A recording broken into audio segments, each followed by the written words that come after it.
السلام علیکم ورحمۃ اللہ۔ میرے معزز ناظرین و سامعین، رمضان المبارک کی مبارک گھڑیوں سے فیض یاب ہونے کے لیے اور رمضان المبارک کی برکات سے مستفید ہونے کے لیے آج میں آپ لوگوں سے صرف 2 چیزوں کا مطالبہ کرتا ہوں کہ تم نے 2 چیزوں کا صدقہ رمضان کے آنے سے پہلے دینا شروع کر دینا ہے۔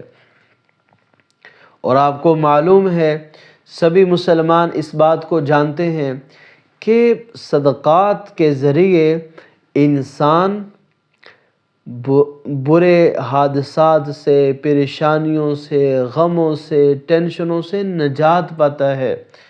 آپ کو معلوم ہے کہ آپ کا دیا ہوا صدقہ وہ صدقہ ہے جو اللہ رب العزت آپ کی نیت اور ارادے کے وقت ہی قبول کر لیتے ہیں۔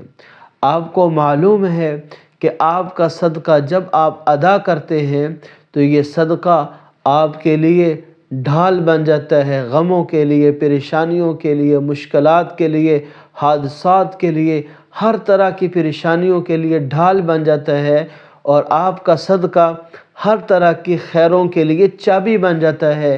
اللہ کے خزانوں سے لینے والی، براہ راست لینے والی چیز وہ اللہ کے لیے خرچ کرنا ہے، صدقہ خیرات کرنا ہے۔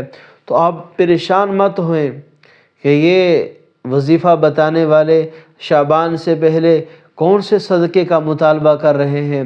تو 2 ایسی چیزیں ہیں جو آپ سن کر حیران بھی ہوں گے اور خوش بھی ہوں گے کہ یہ 2 چیزوں کا صدقہ تو ہم نے کبھی سنا ہی نہیں تھا۔ ہم نے تو آج تک یہ سنا تھا کہ یہ پیسے دے دو، یہ صدقہ ہے، فلاں بکرا لے کر ذبح کر کے تقسیم کر دو، یہ صدقہ ہے۔ یہ کون سا صدقہ ہے؟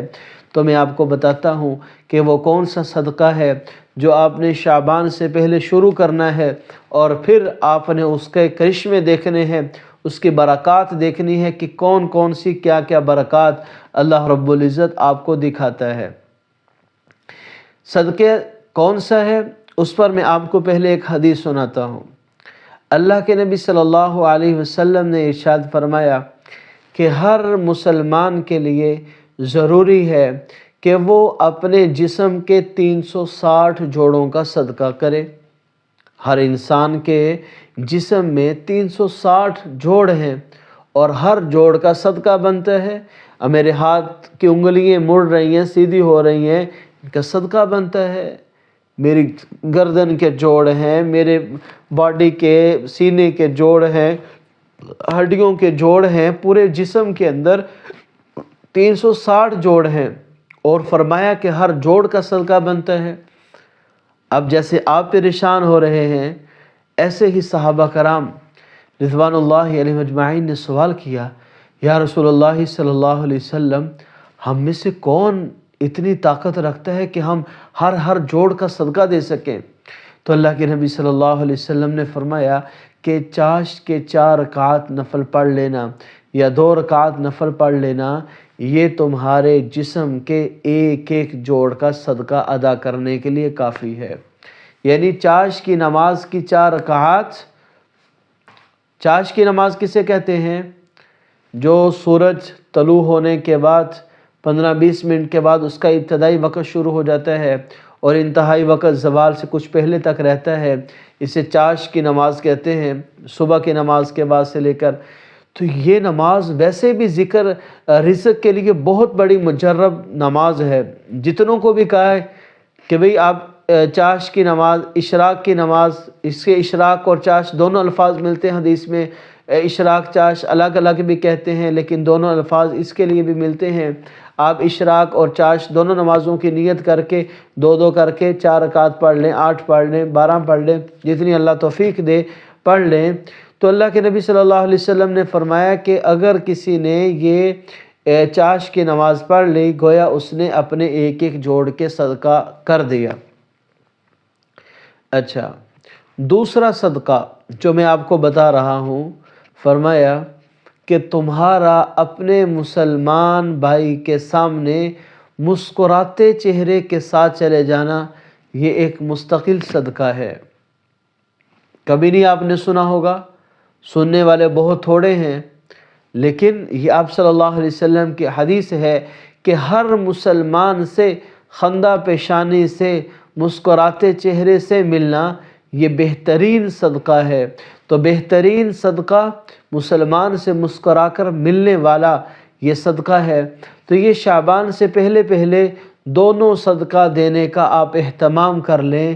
یقین جانیں یہ صدقہ جو آپ رمضان کے آنے سے پہلے پہلے سٹارٹ کر دیں گے تو اس کی برکت سے آپ فجر کے نمازی بن جائیں گے، ظہر کی توفیق مل جائے گی، عصر مغرب عشاء نمازوں کی توفیق مل جائے گی۔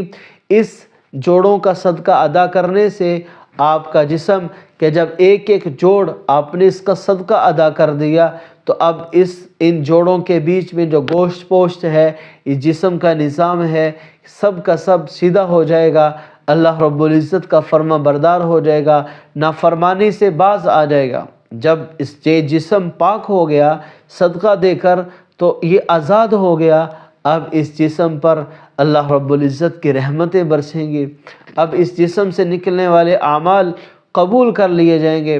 اب یہ جسم عام جسم نہیں، اس جسم سے اللہ رب العزت کی اطاعت کے کام ہوں گے، نافرمانی سے بچا جائے گا۔ اور یہ مسکرا کر ملنا اس لیے ہے کہ تاکہ ہماری نیکیاں محفوظ رہیں، کیونکہ اگر آپ خندہ پیشانی سے نہیں ملتے اور ماتھے پر یوں بل ڈلے ہوئے ہیں اور بے تیور چڑھے ہوئے ہیں تو بد اخلاقی کی علامت ہے، تکبر کی علامت ہے، مایوسی کی علامت ہے، اور یہ ساری وہ چیزیں ہیں جو اللہ کی رحمت سے دور لے جاتی ہیں۔ اور مسکرا کر ملنا اچھے اخلاق کی علامت ہے، اور اچھے اخلاق والا اللہ کے نبی صلی اللہ علیہ وسلم کا محبوب ترین امتی ہے۔ قیامت والے دن اللہ کے نبی صلی اللہ علیہ وسلم کے سب سے زیادہ قریب فرمایا کہ میرے نزدیک قیامت والے دن سب سے نزدیک وہ ہوگا جس کے اخلاق اچھے ہوں گے، اور بہترین اخلاق کا مظاہرہ انسان کے چہرے سے ہوتا ہے کہ اس کے چہرے پر ہمیشہ مسکراہٹ ہو، دائم الابتسام۔ اللہ کے نبی صلی اللہ علیہ وسلم جب صحابہ کرام کے سامنے آتے تو کھلے ہوئے چہرے کے ساتھ، مسکراتے چہرے کے ساتھ آتے تھے۔ اس لیے رمضان کے آنے سے پہلے پہلے جب چہرہ مسکرائے گا تو دل بھی مسکرائے گا، جب چہرہ مسکرائے گا تو دل سے مسلمان کی نفرت، مسلمان کا کھوٹ، مسلمان کی بغض اور نفرت سب کچھ نکل جائے گا۔ اگر یہ سب کچھ نکل گیا یعنی نفرتیں ختم ہو گئی تو سمجھ لیں آپ کامیاب ہیں۔ رمضان آنے سے پہلے پہلے آپ نے اگر یہ کام شروع کر دیے تو بس اب آپ پر اللہ کی رحمت اور آپ کا فضل و کرم ہوگا۔ اب اللہ سے جو دعا مانگیں گے اللہ قبول کرے گا، جو بھی اللہ رب العزت کے سامنے آپ حاجت رکھیں گے اللہ رب العزت آپ کی حاجت کو پورا فرمائیں گے۔ اس لیے شعبان یہ کچھ دن باقی ہیں، اس میں آپ نے عمل جاری کر دینا ہے۔ تو جیسے ہی رمضان شروع ہوگا تو آپ کے لیے برکتیں ہی برکتیں ہوں گی، بہاریں ہی بہاریں ہوں گی۔ اللہ رب العزت ہمیں عمل کی توفیق عطا فرمائے۔ وآخر دعوانا ان الحمد للہ رب العالمین۔